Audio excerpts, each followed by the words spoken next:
I'm Mark Steyn in for Tucker, who's picking up his Oscar for Best Quizzical Expression. The Academy Awards hit an all-time low, not only in the ratings, but in turning an awards show into a political diatribe. That's right, the Oscars viewership plunged 20% to a record low, and movie fans who did watch the almost 4-hour broadcast were subjected to an endless torrent of political nonsense from host Jimmy Kimmel. And wow, the stunning Lupita Nyong'o. She was born in Mexico and raised in Kenya. Let the tweet storm from the president's toilet begin. None other than President Trump called Get Out the best first 3 quarters of a movie this year. We don't make films like Call Me By Your Name for money. We make them to upset Mike Pence. If the last 2 years have taught us anything, it's that reality can be depressing. But tonight's nominated documentaries show us that where there is darkness, there is also hope, except at the White House. Hope quit on Wednesday. And the stars joined in to promote all the usual liberal causes. If you do win an Oscar tonight, we want you to give a speech and we want you to say whatever you feel needs to be said. Speak from the heart. We want passion. If you want to encourage others to join the amazing students in Parkland at their march on the 24th, do that. A land where dreamers live and freedom dwells. Immigrants get the benefits. We put up monuments for the feminists. Tell the NRA they in God's way. Like everyone in this room and everyone watching at home, we are dreamers. Dreams are the foundation of Hollywood, and dreams are the foundation of America. To all the dreamers out there, we stand with you. The dreamers stand with them, but don't make the mistake of standing too close, otherwise they'll have to call security. On The View, Ana Navarro complained there actually weren't enough left-wing screens.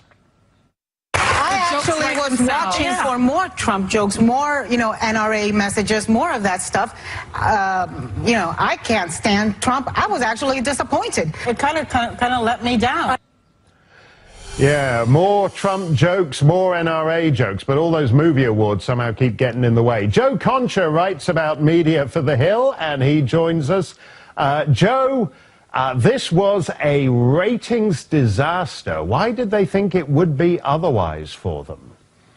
Well, we hear year after year that this is the lowest rated X event ever, right? It's been happening as a trend, sort of, and people sort of point to cord cutting, whereas, okay, I have this expensive cable package and I want to get rid of it and do streaming. So that's usually the excuse. But Mark, I mean, these numbers are devastating. Think about it. When 1 out of 5 people that watched last year say, I ain't going to watch this year. When you have a 20% drop, think about how many people 5 million is. You could fill Madison Square Garden, not far from here, 277 times. That's how many people didn't tune in. And I think, Mark, honestly, in the past, maybe some who identify as Republican, conservative, lean right, would give the show a chance and watch a little bit before they turned off. But now we're at a point, if you just talk to so many people who say voted for President Trump, they would say, you know what, I wasn't even going to give this a chance because I knew exactly what to expect, virtue signaling. Yeah, and it's actually even more ridiculous this year, Joe, because with Harvey Weinstein and everything, we know that however bad the rest of the world may be when these pious Hollywood stars want to lecture us, their own industry is actually a toilet. So they were walking a kind of difficult tightrope between basically saying, we've cleaned up our act and we're here to tell you how cleaned up it is. It seems they've lost the soapbox at this point, Mark. Hollywood, we got a problem. Whereas we saw everything would happen with, let's say, Weinstein or the Kevin Spaceys, and you go down the list in terms of people that are not in this industry anymore. And we never, I don't know if I heard the name Weinstein last night. We heard references to the Me Too movement, but as you said, they were walking a very fine line last night. And again, you can't put Humpty Dumpty back together. And in this case, I think many folks just knew what to expect when it came to a show like this and said, you know what, I'm not going to deal with it, and I'd rather watch something else, and that's a problem for Hollywood. Now, box office this year, Mark, receipts were down to their lowest level in 23 5 years. And I think, honestly, they're running out of ideas. How many prequels and sequels and remakes can we see? Let's start to see a couple more original types of movies. I loved Darkest Hour, don't get me wrong, but we've seen a lot of movies about Churchill before. Let's see some originality and stop the preaching so much, by the way. Well, we didn't actually hear a lot about the movies. I mean, what was so weird about it was that, you know, African-American actors would come out and talk about being African-American, and immigrant actors would come out and talk about being immigrants, and transgendered actresses would come out and talk about transit. This is ridiculous. I can't imagine when Billy Wilder won an Oscar for The Apartment in whatever it was, 1959, he came out and said, well, as an Austro-Hungarian American, I know what it's like to be an immigrant. I don't think George Cukor, when he won for My Fair Lady, said, well, as a gay man, this is the kind of movie that, you know, in other words, why do they not do what acting is supposed to be about, which is supposed to be great characters, great stories, instead of just doing this kind of lame-o identity politics?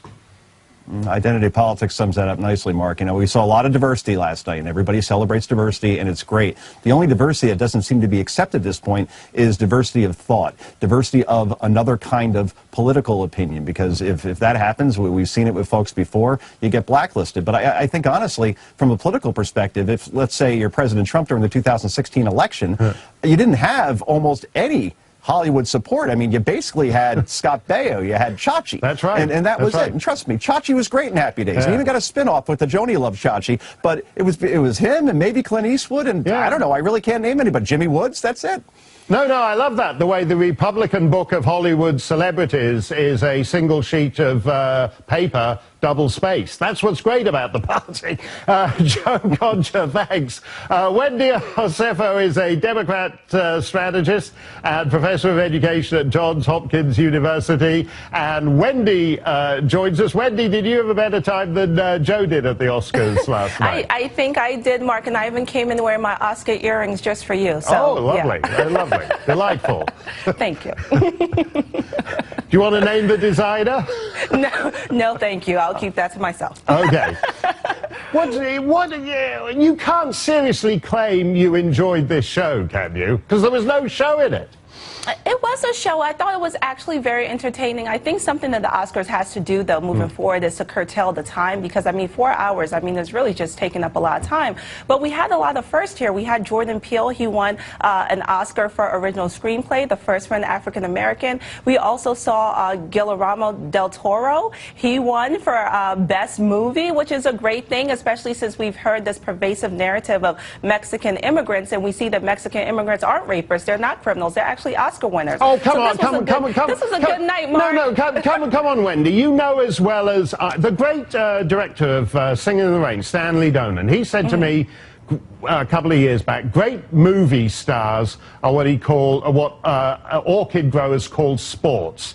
They're fabulous freaks. So you can have a great Mexican director, and you can have a great French composer, and you can have a great Canadian editor, and you can have a great Kenyan actress, and you can have a great Chilean transgender actress, and that doesn't tell you about whether you should have mass Chilean transgender immigration to the United States. All those things, if you're in the movie business, you're exceptional, and that doesn't tell you anything about anything.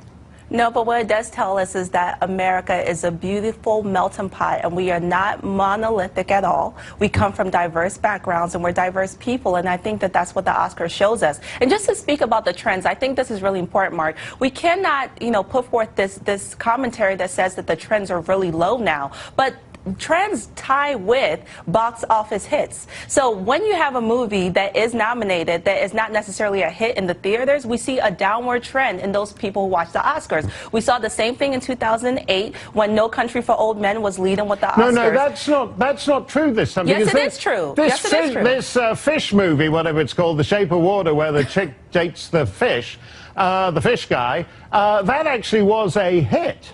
No, I mean, it only don't made- ask me why, but it was a hit movie, and so people are interested to see whether it actually does win the Oscar. That's not true, Mark. It only made $57.4 million, and when we put that in comparison to Black Panther, that's only been out for 3 weeks, that has made $900 million. Yeah, no, it's not a blockbuster hit. People actually want to go to Wakanda. That's what people want to do. The Wakanda guy was on the show. Look, here's the problem, Wendy. You know, we had Ashley Judge talking about intersectionality, and then Frances McDormand wins Best Actress, and she talks about inclusion riders. And in the craziest sequel, she says the word inclusion riders, and the band plays That's Entertainment, and we've had no entertainment. We've had people talking about intersectionality and inclusion riders. Where's the entertainment?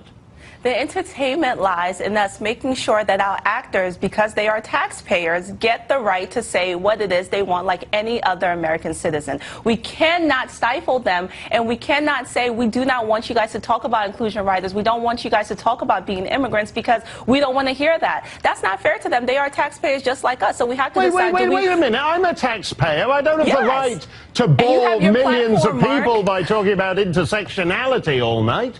Because you choose not to, but you get to talk about things like this, and you get to voice your opinion. Everyone has that right. Whether they make millions of dollars or act on TV, it's still their right to be able to talk and critique. You remember a couple of years ago, they always used to talk solemnly, piously, 1 billion people are watching around the world. Have you noticed they're not using that line anymore, Wendy? Because at the end of the day, it doesn't really matter per se the numbers, because they know, as far as the Academy is concerned, it's a direct reflection of their lack of blockbusters when it comes to nominations.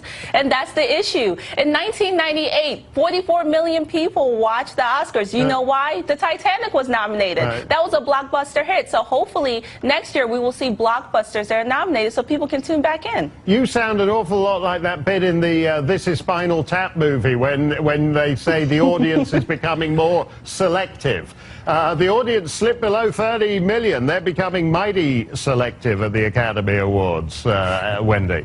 They are becoming selective, but it's not for reasons that you think are political. It's only because the Oscars have to do a better job with their timing. They also have to do a better job with putting blockbusters up, and they also have to do a better job with putting forth awards that people want to see people achieve those awards, not just the little things. Don't you think people are just bored by all this, you know, the first transgendered and the first woman and the first... We've had all the firsts. Why can't we just celebrate rare, exceptional talent? We have not had all the first, and the fact that in 2018 well, we have then? No, we have not, because the fact that in 2018 we're still celebrating first is a shame. It really is a shame. There's no reason that we should still be celebrating the first in 2018, the year of our Lord. That makes no sense, Mark. Okay, Wendy. Well, I'll be interested to see what first they come up with next year. Thanks a lot, as always, Wendy.